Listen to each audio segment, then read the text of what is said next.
बेटी बोलो या बहू। उमा अपनी बेटी कोमल के लिए एक ऐसा घर परिवार ढूंढ रही थी जहां उसकी बेटी को बहू नहीं बल्कि बेटी की तरह प्यार मिले। और इसी चक्कर में उमा ने कई सारे रिश्ते भी ठुकरा दिए थे, क्योंकि कोई भी बहू को बेटी की तरह रखने को तैयार ही नहीं था। एक रोज सुबह सुबह उमा हॉल में बैठी टीवी देख रही थी कि तभी उसकी पड़ोसन रजनी का उमा के घर आना होता है।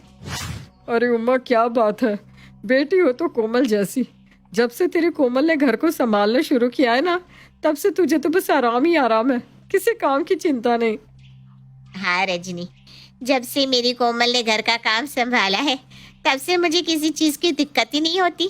सुबह शाम दोपहर का खाना पीना, झाड़ू पोछा, बर्तन और तो और सारे नाश्ते और पकवान मेरी कोमल ही बनाती है। अरे ये तो जिसके भी घर जाएगी उस घर को अपनी एनर्जी से खुश कर देगी। इसकी सास को इससे एक शिकायत नहीं होगी। तभी तो रजनी, मैं इसके लिए एक ऐसा घर ढूंढ रही हूँ जहाँ इसे बहू बनाकर नहीं बल्कि बेटी बनाकर रखा जाए। और इसी चक्कर में तू भी जानती है मैंने कितने रिश्ते ठुकरा दिए हैं। हाँ ये तो है। अरे देख तो, मेरी आवाज सुनी नहीं कि मेरे लिए चाय लेकर आ गई। खुश रह बेटी, हमेशा खुश रह। भगवान तुझे पति और ससुराल दोनों ही बहुत अच्छा दे। कोमल घर का सारा काम अच्छे से करती थी और घर से लेकर परिवार की जिम्मेदारी को भी काफी अच्छे से संभालती थी। एक रोज उमा अपनी बेटी को देर शाम कहती है, कोमल देख, कल तुझे लड़के वाले देखने आ रहे हैं। मैं उम्मीद करती हूँ इस बार तो तेरे लायक रिश्ता मिल ही जाए। माँ, आजकल कौन अपनी बहू को बेटी बनाकर रखता है? बहू तो बहू है, और अगर बहू बेटी बनेगी तभी तो सास भी अपनी बहू को बेटी मानेगी ना। मुझे इतना पता है कि मेरी बेटी में कोई दाग नहीं है और वो बहुत अच्छे से घर परिवार संभालना जानती है। अब अगले ही दिन उमा के घर कोमल को देखने लड़की की माँ सरला और लड़की की बहन निशा का आना होता है। कोमल ट्रे में चाय लेकर वहां पहुंचती है। अरे रे रे, मेरी होने वाली बहू तो एकदम चांद का टुकड़ा है। बेटी यहाँ बैठ।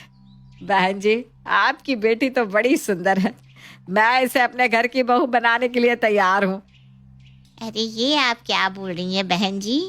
मैं आपको अपनी बेटी तभी दूंगी जब आप मेरी बेटी को बहू नहीं बेटी बनाकर लेकर जाएंगी और बेटी बनाकर ही अपने घर रखेंगी। अरे बस इतनी सी बात। ये तो मैंने यहाँ आने से पहले ही सोच लिया था कि बहू को बहू नहीं बेटी की तरह रखूंगी, जैसे मेरी निशा है।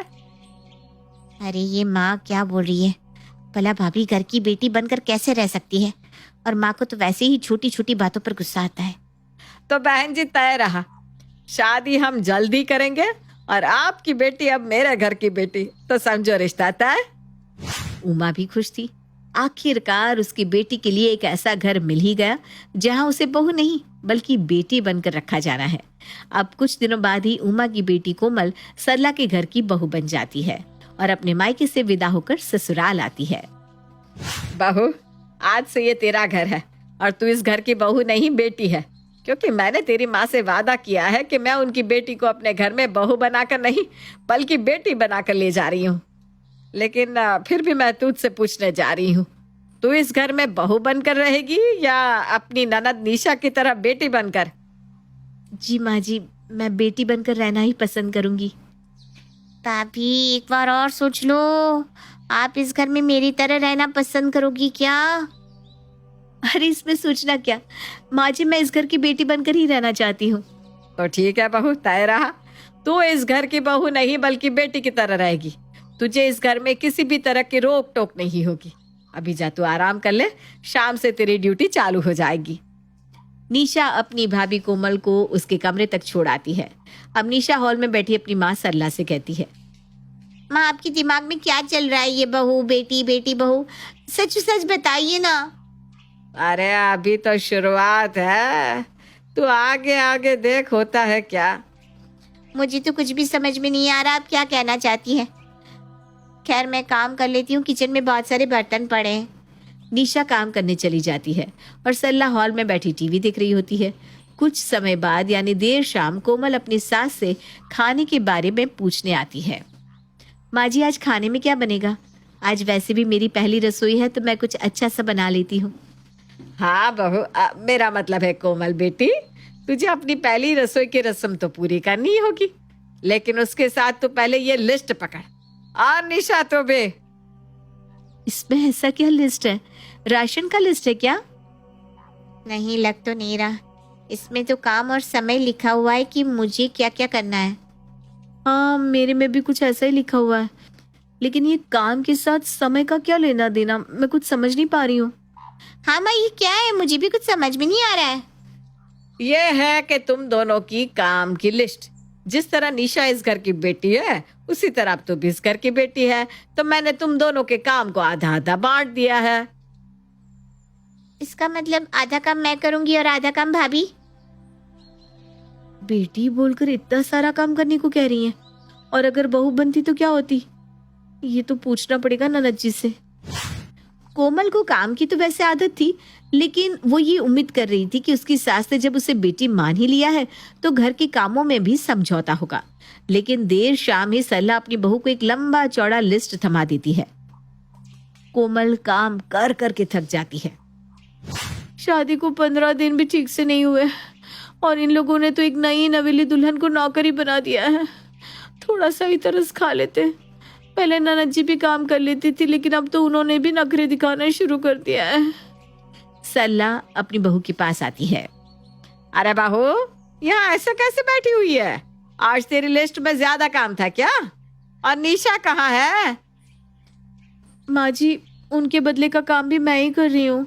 वो तो अपने कमरे में फोन पर लगी हुई है। उसे तो मैं अभी बताती हूँ। जहाँ जाएगी कल को मुझे ही गालियां सुनवाएगी। ये एक नंबर की निकम्मी है। ऐसे ही समय बीत रहा होता है और कोमल को अपने घर से भी ज्यादा काम करना पड़ रहा होता है। यहाँ तक कि निशा भी अब कुछ भी नहीं करती थी। और ऐसे में कोमल के मन में एक बात आती है।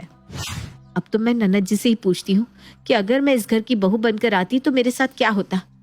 अरे भाभी, खाना बनाए क्या? मुझे भूख लग रही है। अब रोटी तो बना दी है मैंने, लेकिन पहले आप मुझे ये बताओ, अगर मैं इस घर की बहू होती तो माँ जी मुझसे कितना काम करवाती? आप सोच भी नहीं सकते हो उतना, क्योंकि माँ को बेटी के लिए थोड़ा प्यार तो आ ही जाता है। पर सास बहू में तो वैसी बात ही नहीं होती ना। इससे दुगना काम? मतलब वो आस पड़ोस के घर के काम भी मुझसे ही करवाती क्या? हे प्रभु, तूने मुझे बचा लिया। ये काम काम है क्या? बल्कि आप तो भाभी मेरे हिस्से का काम करती हो। अब बहन हो तो इतना तो करना पड़ेगा ना। ये बुढ़िया तो खेल गई। बेटी बोल बोलकर घर के काम के साथ अपनी बेटी के हिस्से का काम भी मुझसे करवाती है। इसमें भी इनकी कोई गलती नहीं है। मेरी माँ को ही मेरी दूसरी माँ की तलाश थी, तो मिल गई मुझे सास के रूप में। कोमल अपने ससुराल में बेटी बनकर पछता रही थी, लेकिन यहाँ तो बहू का उससे भी बुरा हाल है। और वो देर शाम अपनी माँ उमा को फोन करती है। कैसी है मेरी कोमल बिटिया? सब ठीक तो है ना? कुछ ठीक नहीं है माँ। आपने मेरे लिए एक ऐसा घर तो ढूंढ लिया जहाँ मुझे बेटी बनाकर रखा जाए, लेकिन आपने ये नहीं सोचा कि बेटियों से भी कितना काम करवाया जाता है। और तो और मेरी सास ने मुझे बेटी बनाकर इतना काम करवा लिया है कि अब मेरी बॉडी काम ही नहीं कर रही। मेरी ननद मुझे बहन मान चुकी है और वो घर का कोई काम अब नहीं करना चाहती। बस दामाद जी ने तुझे पत्नी का दर्जा दिया है ना, कि कहीं उन्होंने भी तुझे। ना ना ना मम, आप ये क्या कह रही हैं? ऐसा नहीं है कुछ। लेकिन बेटियां जब यहाँ इतना काम करती हैं तो ये लोग बहुओं से तो न जाने कितना काम करवाते होंगे। अरे मेरी बेटी, कितना काम करना पड़ता है तुझे। तू घर आना चाहती है क्या बिटिया? उसके लिए भी पूछा था मैंने, तो मेरी सास कहती है कौन सा मायका, तू तो इस घर की बेटी है, अब तेरा मायका ससुराल सब यही है। अगर तू चली गई तो यहाँ इतना जो काम है वो कौन करेगा? अरे रे रे, ये कहाँ फंस गई मेरी बिटिया। रुक, तू नहीं आ सकती तो क्या तेरी माँ भी तुझसे मिलने नहीं आ सकती? मैं आती हूँ, रुक जा। हाँ माँ, आप ही आ जाओ ना, वरना आपसे मिले बिना कहीं मैं परलोक ना सुधार जाऊं। अरे शुभ शुभ बोल बेटा, कल ही आती हूँ मैं। अपना ध्यान रखियो। कोमल अपने ही ससुराल में बेटी का दर्जा पाकर नाखुश थी, लेकिन उसके ससुराल में तो बहू का दर्जा उससे भी ज्यादा खतरनाक था। लेकिन वो कर भी क्या सकती थी, उसे ससुराल में तो रहना ही था। और अगले ही दिन उमा भी अपनी बेटी कोमल से मिलने आती है और कोमल को थोड़ी तसल्ली तो होती है अपनी माँ को देखकर।